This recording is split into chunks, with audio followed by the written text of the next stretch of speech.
జరిగినటువంటి ఒక అపోహ వాటన్నిటి పట్ల నేను ఆ మాట అనకపోయినప్పటికీ దానికి పత్రికలో స్వీకరించినటువంటి ప్రకారంగా కొంత తన బాధపడినటువంటి మాటకు నేను క్షమాపణ కోరుతా ఉన్నా. ఎక్కడ కూడా అటువంటి ఆలోచన లేదు. నాకు అటువంటి ఆ ఒరవడిలో నేను పెరగలేదు.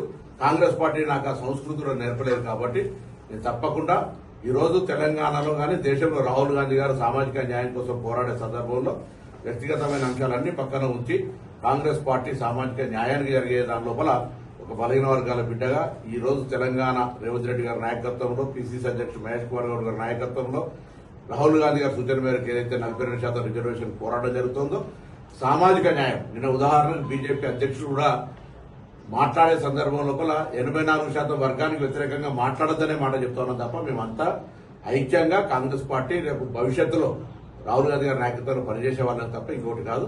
లక్ష్మణ్ కుమార్ గారు వ్యక్తిగతంగా బాధ కలిగి ఉంటే మాదిగ సమాజం కూడా మేము అంతా కలిసి పెరిగినటువంటి వాళ్ళమే కరీంనగర్ టౌన్ లో.